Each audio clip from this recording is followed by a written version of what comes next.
Là, dans ce chapitre, on va voir un petit peu comment faire une requête SQL directement dans un contrôleur. Cette façon, elle n'est pas appréciable, donc elle est pas. Mais quand même, je vous le montre parce que parfois, on a vraiment besoin de faire juste une simple requête, récupérer les données. Du coup, j'ai préparé comment dire dans notre base de données. Là, donc j'ai créé une table avec donc le champ juste ID, le nom et le prénom. Et j'ai rajouté, comment dire, 5 élèves, juste pour qu'on voit. Donc l'étape, ce qu'on va faire, on va faire une requête SQL et comment dans un contrôleur. Donc là, ma table elle est remplie. Donc premièrement, qu'est-ce que je dois faire? Donc je retire d'abord le tableau de l'objet là.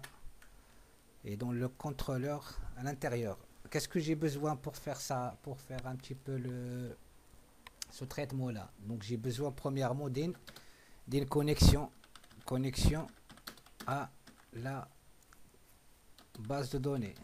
Il est déjà défini, mais vraiment à la table, dans la table. Donc à la table élève. Donc la table élève. Voilà. Premièrement, voilà. Deuxièmement, je dois faire comment dire une requête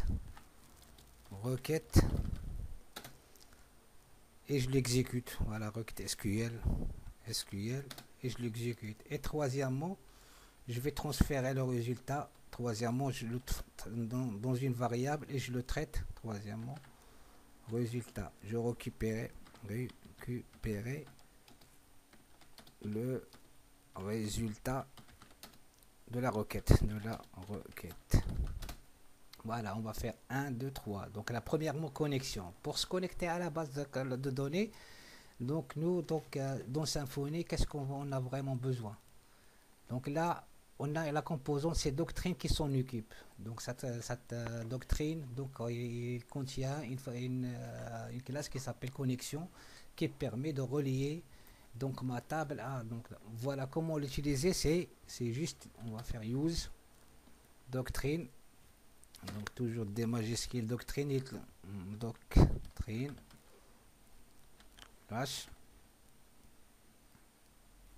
des balles des balles des balles slash l'objet connection connexion. Donc la connexion, ça cette composante déjà, donc ça veut dire quoi exactement? En gros, connexion, c'est un objet que Doctrine va l'utiliser comme. Par contre, si j'utilise là, à l'intérieur d'un contrôleur, la première étape que je dois faire, c'est que je dois l'injecter dans mon contrôleur pour que il puisse l'utiliser. Et pour l'injecter, on le fait toujours dans le constructeur. Donc là, donc je fais un private comme ça, de façon, si c'est un private, je définis connexion, connexion, private, c'est une variable privée, connexion, et je vais faire une fonction dans le constructeur, pour qu'il injecte les dépendances. Comment ça se fait? Donc je fais public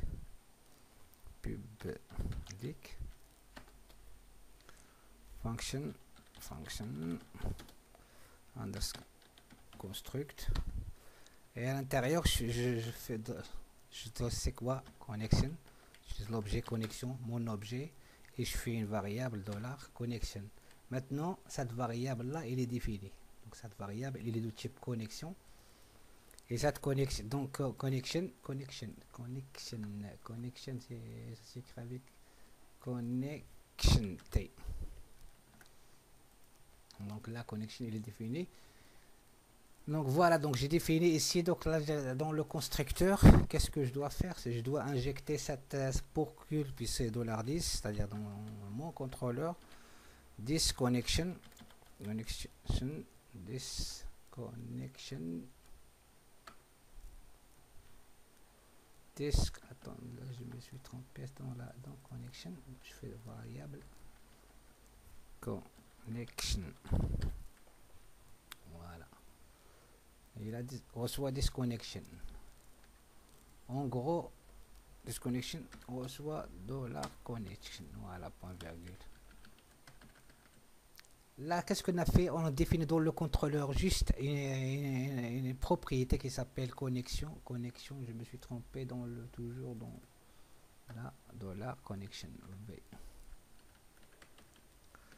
Donc là, et j'ai injecté les dépendances. Donc là, c'est-à-dire tout ça, c'est une façon très sympa dans Symfony.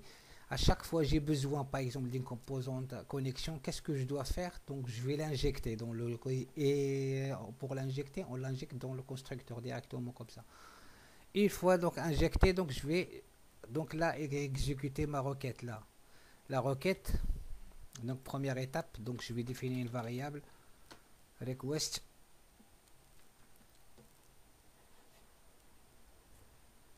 Voilà. Ok, là je vais faire ma requête $query, une variable query, et je vais dire exactement select étoile from directement la table élève. Voilà la requête SQL. Donc après la définition de la requête query, deuxièmement la requête SQL, on va exécuter. Donc là ma requête elle est là. Pour exécuter la requête, je fais juste résultat dollar résultat est égal tout simplement dollar cette connexion, la connexion qu'on a utilisée à la propriété connexion, là connection tirer exécute, c'est-à-dire je vais exécuter juste ma requête. On utilise la fonction execute, connexion execute query. À l'intérieur, je vais dire voilà, c'est donc la variable de la query que j'ai définie juste avant. Et en même temps, je vais faire le résultat, je le stocke dans un fetch all associative directement. Donc cette fonction, il permet de récupérer de façon associative. Voilà, donc j'ai le résultat de la requête. Là, j'ai exécuté la résultat SQL. Là, je prends là. Et récupérer la valeur, c'est ici. Je l'ai fait, donc c'est-à-dire l'étape 1, l'étape 2, l'étape 3 d'un seul coup. C'est juste pour écrire ça de façon plus simple. Le résultat, c'est un tableau. En gros, c'est qui va stocker le résultat de cette requête. Et la requête, c'était quoi? Donc, c'est donnez-moi tous les élèves de la table élèves. Voilà, par contre les paramètres là, donc pour faire passer les paramètres, je fais juste un tableau data, c'est-à-dire là où je récupère le résultat, et cette valeur là je le récupère là, CTRL V. Pour la partie Twig, donc je vais aller dans mon fichier Twig. Donc Twig, on a dit, donc là on a exactement, donc je définir une variable donc dans le truc data. Donc ici data. Donc ici je fais line ou raw, tout simplement la variable raw, c'est-à-dire qu'il va désigner chaque ligne, il va désigner un élève. Donc et là donc je fais raw point au lieu de nom, donc je transforme la variable par raw prénom, et raw on n'a pas utilisé tâche, donc juste ça. Et pour exécuter pour exécuter, je vais rafraîchir la page.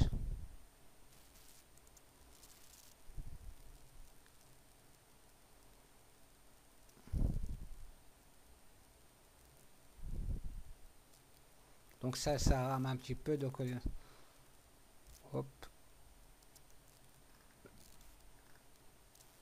Donc là, il l'a récupéré, il vient de récupérer là. Donc récupérer, donc on va vérifier, c'est sur ma table, donc la table.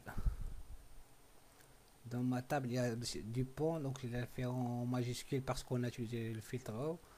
Donc le prénom, donc Sébastien Leclerc, Bob Chabot, donc il a bien récupéré la table. Donc cette façon de faire les choses comme ça, c'est une façon traditionnelle.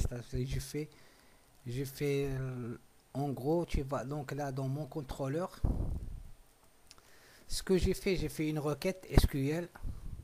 Cette requête, je l'ai exécutée, c'est une requête PHP, donc je l'ai exécutée et je l'ai récupérée dans la valeur résultat. Et donc résultat, j'ai fait un fetch et j'ai récupéré ça. Ça, en fait, tout le travail qu'on a utilisé, ça, donc dans Symfony, c'est-à-dire la requête là, il est déjà défini.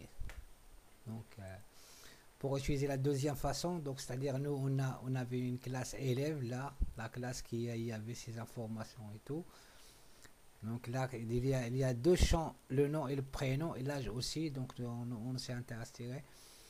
Et donc qui contient des getters et des setters. Et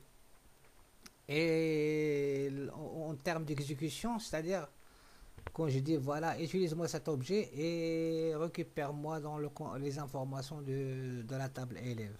Donc ça c'est. Donc maintenant on va faire la deuxième méthode. La deuxième méthode c'est de façon professionnelle. Pourquoi? Parce que c'est cette façon de récupérer la requête dans un contrôleur. Ça c'est pas le travail de contrôleur. Donc ouais. Donc là pour faire ça, ce qu'on va faire, je vais utiliser le maker Symfony, le bundle qui va créer des entités, qui va créer par exemple l'objet élève. Donc à sa façon et il va créer. Donc ce que je fais, donc je vais supprimer cette table là puisqu'on a c'est bon, je vais juste afficher les valeurs là, je vais la débarrasser, je vais la supprimer. Drop, un clic droit et drop. Voilà, donc la table elle est bien supprimée. Maintenant, je vais aller dans mon entité. Donc, tout ce qui est objet, là, je le vire. Donc, ce fichier, je vais le virer. Donc, là, je vais supprimer, déléter. Donc, là, voilà. Donc, là, j'ai vidé l'entité. Et là, dans mon contrôleur, je retire tout ça. Je laisse juste l'affichage render. Voilà. Le résultat, donc là, je vais passer à rien du tout. Donc, la data, c'est juste ça. Maintenant, première étape. Donc là, il faut on crée un modèle et on va la remplir dans la façon de Symfony. Et on va voir qu'est-ce qu'il va générer. En gros, donc une entité, donc c'est une classe qui concerne, donc c'est le schéma qui contient sur une table. Donc là, pour faire ça, donc je vais utiliser donc le maker bundle. Donc c'est Symfony console. Je fais make de point entité. Donc là, je fais un peu plus loin et je peux donner le nom de l'entité ou si je fais juste entrée, je valide entrée, il va me proposer, il va me dire exactement comment vous allez appeler votre entité. Donc là, classe, donc comment vous allez appeler, il nous donne un exemple. Moi, donc ce que je voulais l'appeler, c'est élève. Élève, tout simplement. Maintenant, donc là, il a créé deux fichiers, le fichier élève et le fichier élève repository. Donc d'office, il a créé donc les deux tables repository. On va voir élève repository. Et là, il a créé aussi une entité élève, la classe élève. On voit l'élève qui l'a. Je peux regarder l'élève. L'élève tout simplement avec un seul champ. Et là, il est en train de nous poser la question de dire exactement dans votre table, par défaut, lui, il a créé un champ ID. Le premier élément, c'est un champ automatique dans la table. Et la deuxième fois, donc là, je vais faire nom comme champ wave, donc le nom field, je voudrais un nom. Donc de type string, donc là, il me dit de type chaîne de caractère string, il va donc là, 265, c'est trop. Je vais utiliser 50. Est-ce que cette phase, donc il me pose la question, est-ce que ce champ peut être nul? Non, donc ça ne va pas, donc sinon c'est pas considéré comme un élève néo. Donc là, donc il fait, une fois on a terminé ce champ, donc il s'est rajouté au fur et à mesure. Donc il a rajouté là, on constate qu'il a rajouté, et donc en fonction, non. Donc là, et après, donc là il me dit, est-ce que vous voulez un autre propriété? Donc là, donc on a défini prénom. Voilà, je fais entrer. Donc par défaut il détecte exactement si une chaîne de caractères, je dis oui, je confirme. Là l'autre, donc c'est 255 caractères, c'est trop, donc non, elle peut pas dépasser trop 50 caractères. Est-ce que là, non, est-ce que c'est dans, donc là non, je vais rajouter aussi l'âge, donc l'âge, donc je fais intégrer. Donc là, il m'a proposé intégrer. Donc, est-ce que il peut être nul? Non.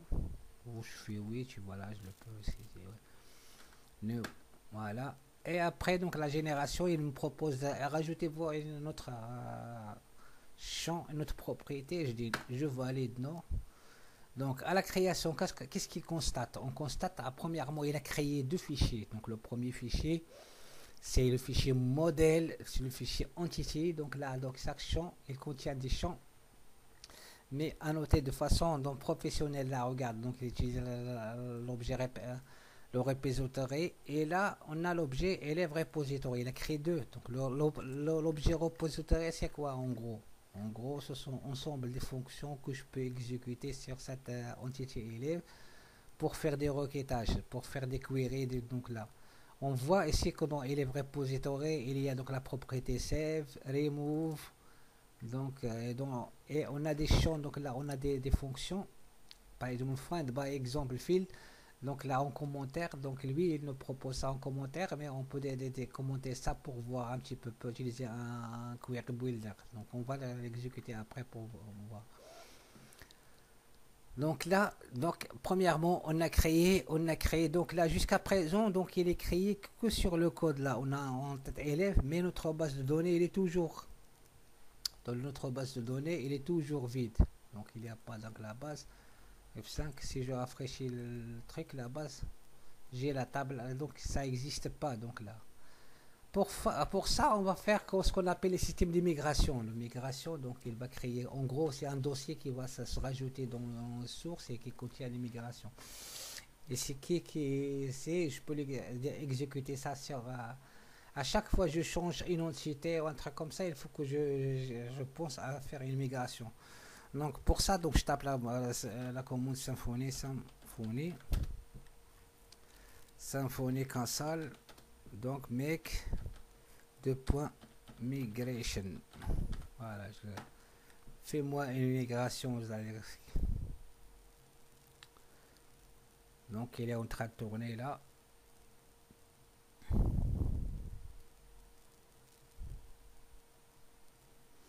Donc jusqu'à là, donc il va vérifier, donc il va regarder, il va vérifier le dossier entité, le dossier repository. Donc et du coup il va construire là, donc il a construit, donc il a créé un dossier qui s'appelle migration. Donc on constate qu'il a créé un dossier migration là. À l'intérieur, on va trouver version donc avec un certain numéro .php. Ce version, ça sera le numéro de la migration. Donc toujours on utilise un extend abstract migration. Dans Symfony, toujours ça se passe comme ça. Pour le contrôleur, toujours on définit notre contrôleur qui étendre un abstract contrôleur. Et si le même principe migration, donc il va hériter à un abstract migration. À l'intérieur, il y a deux fonctions miroirs. Donc c'est-à-dire la fonction up qui permet d'avancer et la fonction down qui permet de reculer. Donc c'est-à-dire on peut faire une action et on peut l'annuler. Donc par exemple dans la fonction up, on constate ici donc il y a créer table élève, donc ça permet de créer une table qui s'appelle élève avec ce qu'on a défini comme champ nom prénom. Et on constate dans la fonction miroir donc l'opération inverse. Donc il y a une suppression ici. Donc là je dis une suppression. Là pour le deuxième instruction de la ligne 24, c'est quoi? C'est ça, donc créer table qu'il l'appelle, mais ça donc c'est une table qui archive toutes les migrations. Et dans la fonction miroir, donc c'est la suppression. Donc création, suppression. Toujours on a utilisé ce système là parce qu'on peut avancer et on peut reculer. Je vous montre après des exemples.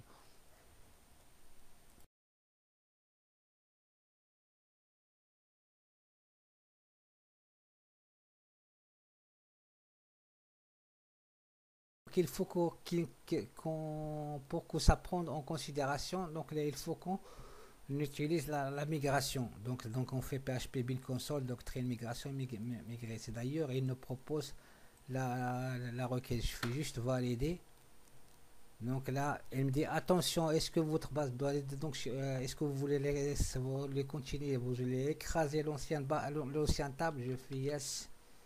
Je valide. Et là, il a créé, donc il a un fichier, il a créé un successful immigration. On va voir maintenant comment ça se présente notre base là. On voit qu'il a créé, lorsque j'ai rafraîchi, on voit centre de formation là.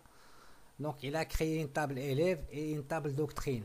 Donc table doctrine, les versions, en gros à chaque fois il fait une migration, il le stocke ici. Donc là, et on voit la table élève. Donc j'ai donné la table élève. Donc ID, nom, prénom et âge. Voilà, donc là.